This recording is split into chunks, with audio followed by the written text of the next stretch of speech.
Sevgili seyirciler, Çarpel Medya'da Kürdistan'da tarihi yargılanmalar serisinin özel programındaki serinin ikincisini e, bugün yapacağız. Geçen hafta e, Mahabat Kürt Cumhuriyeti'ni yapmıştık. O yargılamalara bakmıştık. O yargılamaları konuştuğumuz zaman Osman abi yargılamalarla ilgili şöyle bir şey söylemişti. Kürtlerle ilgili yargılamalar aslında bir hukuksal sistem içerisinde yapılmıyor ve Kürt yargılamalarına özel hukukla yaklaşılıyor, özel bir hukuk yaratılıyor. Bugün bunu daha açık şekilde göreceğiz. Çünkü bugün Şeyh Said ve arkadaşlarının yargılanmasında göreceğiz ki e, özellikle meclis kararı mesela Şark İstiklal Mahkemelerinde öyle bir şey yapıyor ki itiraz hakkı yok, tebliğ hakkı yok ve oradaki mahkemenin verdiği kararı kesin hüküm kabul ediyor. Şimdi bakalım Osman abi. Osman abi merhaba, hoş geldin. Merhabalar Osman. Osman abi ben bir giriş yaptım ama bu yargılamalarla ilgili bir şey eklemek ister misin? Yani bu yargılamaların bel kemiği zaten bu. Yani evrensel hukuka uygun olmayışları. Bütün Kürt yargılamalarında ve değişik anayasaların yürürlükte olduğu Türkiye'de her dönemde yargılamalar, Kürtler yönelik yargılamalar devamlı biçimde özel mahkemelerde, özel kanunlarla ve özel atanmış hakimlerle yapılıyor. Yani Kürtler sanıyorum çok özel oldukları için devletin gözünde onları yargıladıklarında da çok özel yargılıyorlar. Ve bu özel yargılamaların hepsinde uluslararası pozitif hukuka aykırılık oydur. Yani pozitif hukukun evrensel değerlerinden hiçbirisini bu yargılamalarda göremiyoruz. Şimdi Mahabad'ı işlerken Kadı Muhammed ve arkadaşlarının yargılandığı dönemde büyük bir hukuksuzluk var. Yargılanırken bir askeri tarafından yargılanıyor. Yani tabi hakim dediğimiz suç olarak nitelenen eylemin olduğu zaman mevcut mahkemelerde değil de sonradan o suç edilen eylem nedeniyle kurulan bir mahkemede yargılanıyorlar. Yani bu kadar. Ama Türkiye'de birkaç adım daha atılıyor. Özel kanunu çıkarılıyor bunun. Özel mahkeme kuruluyor tıpkı oradaki gibi. Ve bu özel mahkemelerin yetkileri meclisin yetkilerinin üzerinde donatılıyor. Evet.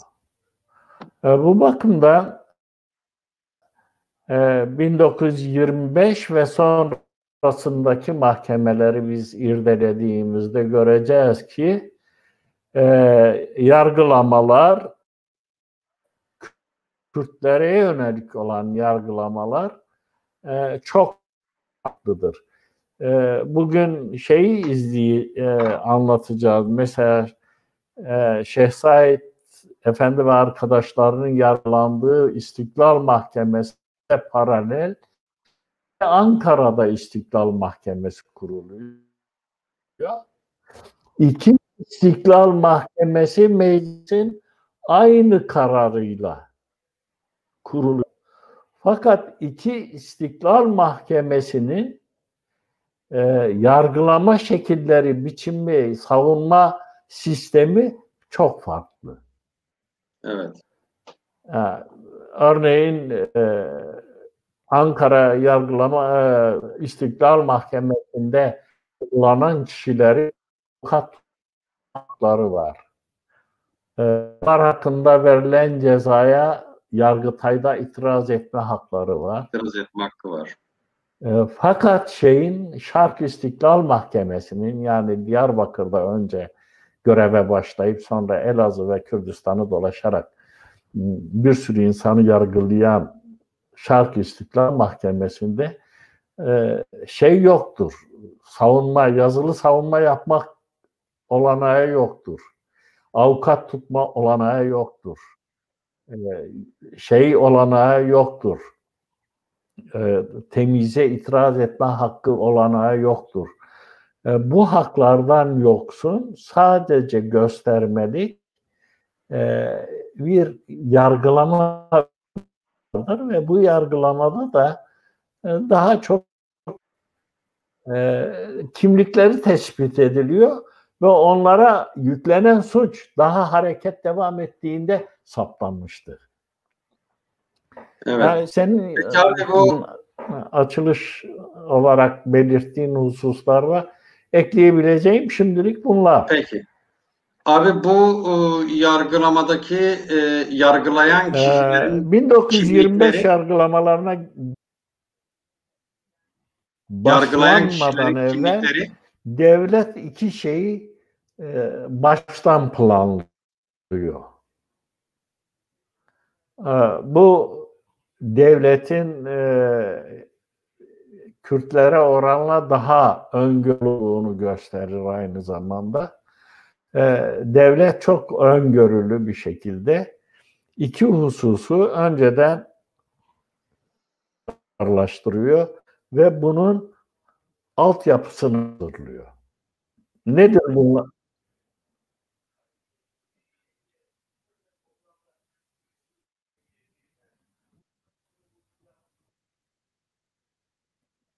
abi, sesle ilgili sorun var.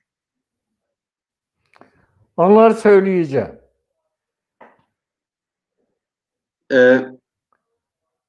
Abi, sesin kesik kesik Onları geliyor. söyleyeceğim. Sıra gelecek onlara da. Ben önce söyleyeyim. Bu yargılamanın altyapısı nasıl hazırlandı? Bu çok önemli. Çünkü neyle suçlanacakları, yargılanacakları daha hareket devam ederken, yani aşağı yukarı Mart ayında saptanıyor. Yani hareketin yenilgisinden 1,5 ay evvel.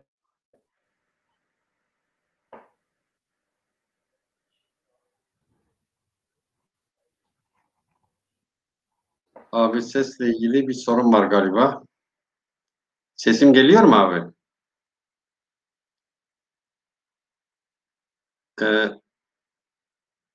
Senin sesin gelmiyor abi ya. Bilmiyorum, izleyicilerimiz ses alıyorlar mı ya da bende mi sorun var?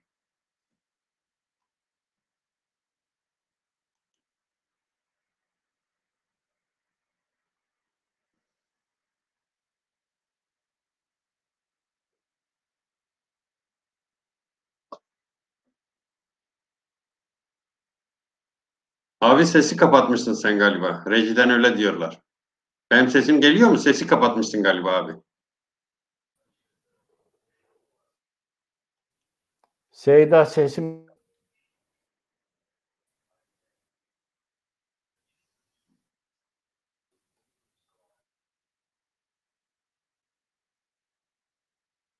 sesim senin geliyor. .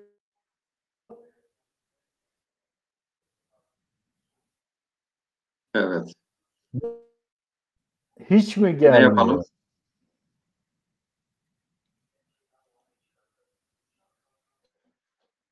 Rejiye söyleyelim böyle bir şarkı falan koysun.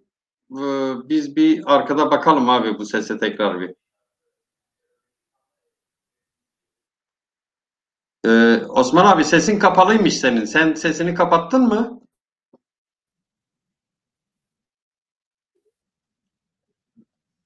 Sesi kapatmadım ben, karışmadım da kapanmış olabilir.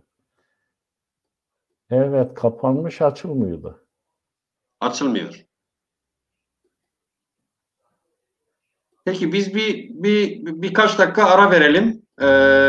Reji bizi şey yapsın. Bu araya bir şey koysun. Birkaç dakika ara verelim. Bakalım bir sese tekrar bir kontrol edelim. Abi ne dersin?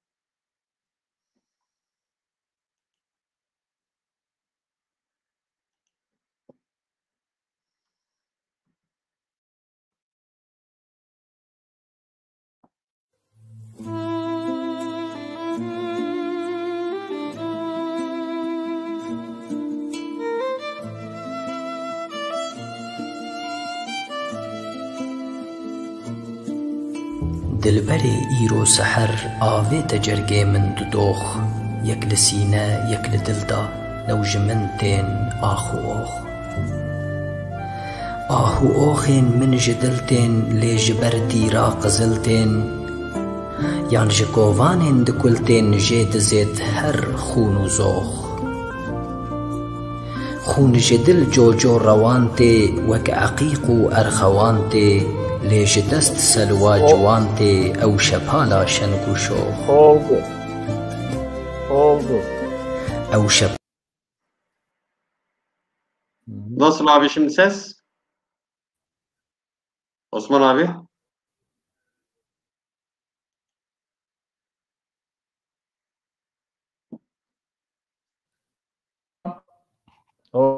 Okey.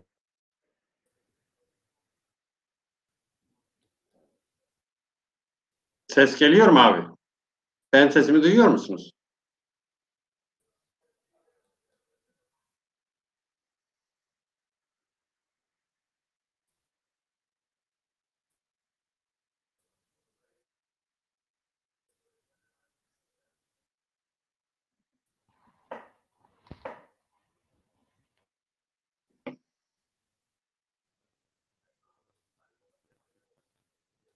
Osman abi sesim geliyor mu? Hayır gelmiyor. Bana gelmiyor. İzleyicilerimize gidiyor mu bilmiyorum. Allah.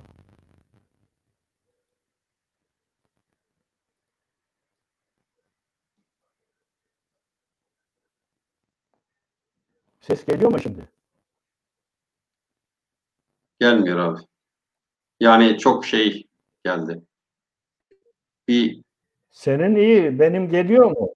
Benim geliyor geliyor, mu? şimdi geliyor abi. Şimdi geliyor. Sen istersen abi şöyle yapalım. O söylediklerini bir baştan al. Senin Yani bu geliyor. yargılamalarla Ben ilgili. seni duyuyorum. Sen beni duyuyor musun? Duyuyorum abi. Senin geliyor, benim geliyor mu? Geliyor. Geliyor abi.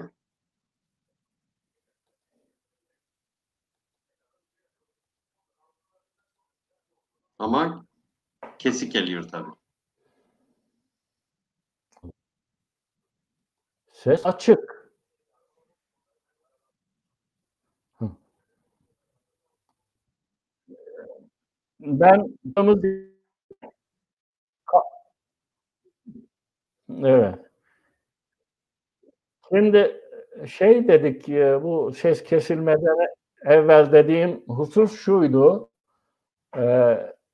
Devlet çok öngörülü olarak önceden daha hareket devam ederken hareketi yenebileceğini varsayarak harekete katılanları yargılamak için peşinen özel kanun çıkarıyor.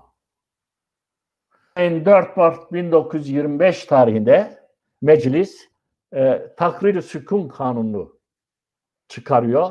Bu Takrir-i Sükun Kanunu'nda dediği şey şu.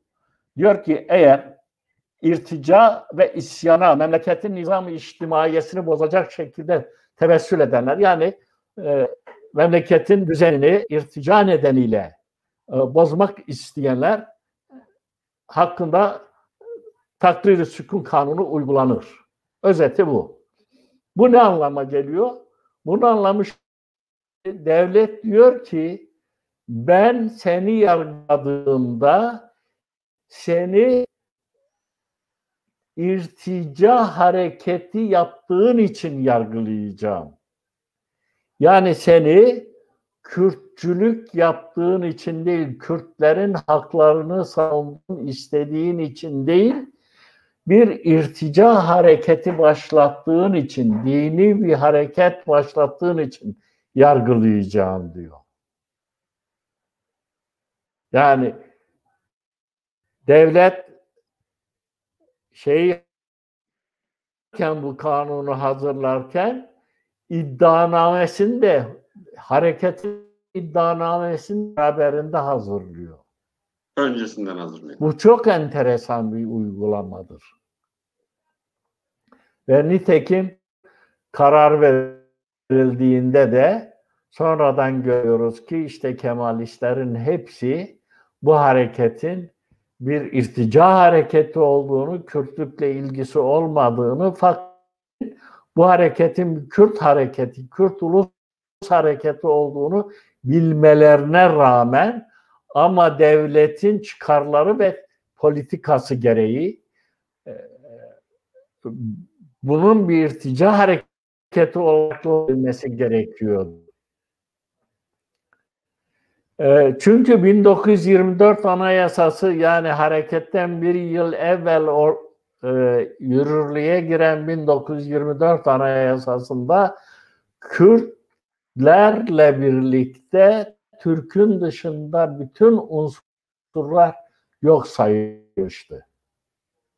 Herkes bir gecede Türk olmuştu. Kanunun emriyle, anayasanın emriyle herkes Türk olmuştu. Çünkü anayasanın 88. maddesi diyordu ki vatandaşlık bağıyla devlete bağlı olan herkes Türktür.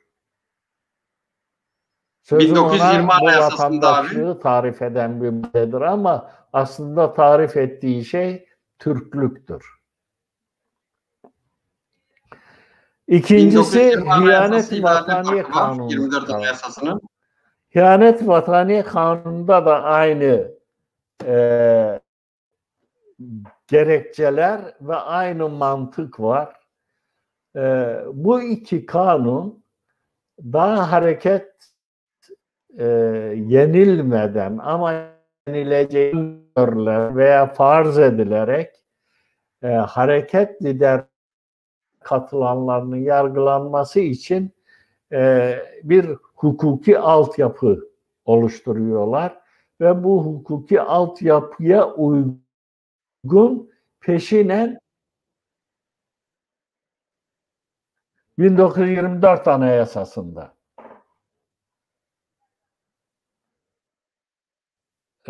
da herkes Türk kabul ediliyor. Yani Kürtlük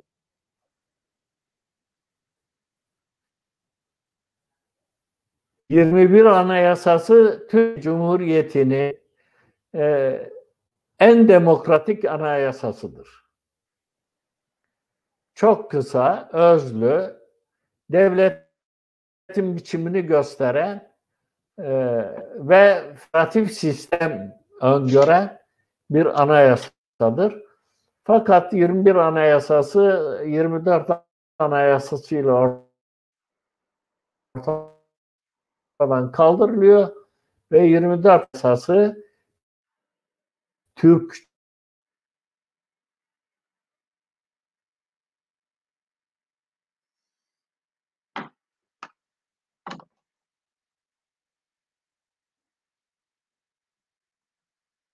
Yine ses kesildi abi.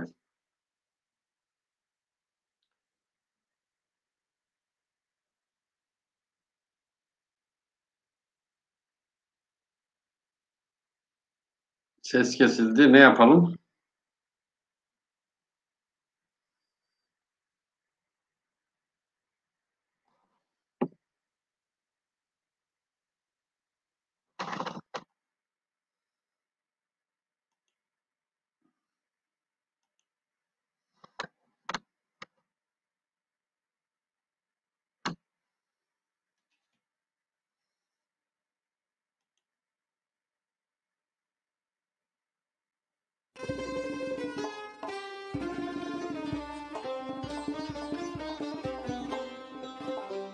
بزان کو من یار تویی دل شێ بریندار تویی ئەس کوشتم یەکجار تویی کوب کوب لە من چار تویی بەدەستی هەم یار تویی پڕ لە من کوبار تویی ئێ غەزەب سەندی ئەزم دقەیدا بەندا ئەزم خۆش قەدا ئەیلا تویی جاما پەیالا تویی خوش بجن بالا تویی دلال دمالا تویی بربخت تالا تویی نیمت آلا تویی ای بشوقا خالا تویی دائم دنالی ازم زار زار دکالی ازم هاروت دچالی ازم دور جوی حالی ازم یارد خیالی ازم ملهما دردان تویی لباخ وردان تویی نورا لپردان تویی لباخ بلبل ازم مقیم دلکل ازم بآه خلخل ازم ای خمل نازل ازم قالب بیدل ازم صوتی سیخل ازم حوریا رحمان تویی مهرا سلیمان تویی دنان عیسی تویی مندکی درمان تویی خوشدکی درمان تویی به آهو کووان تویی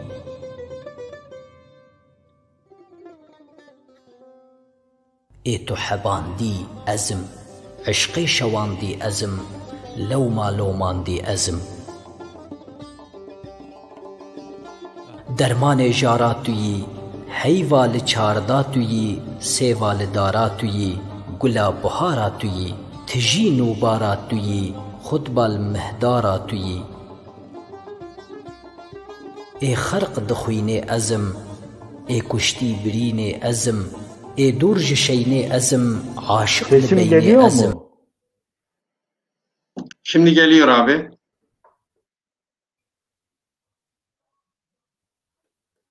Şimdi abi sesim geliyor mu sana? Değil mi?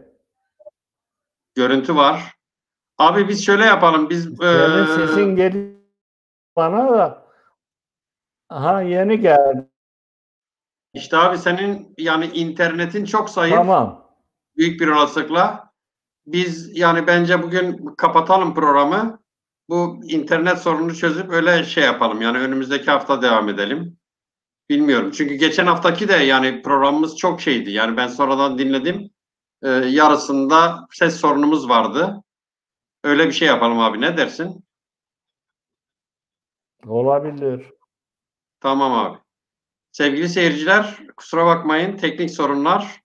Umarım çözeceğiz ve önümüzdeki hafta kaldığımız yerden devam edeceğiz. Hepinize iyi akşamlar.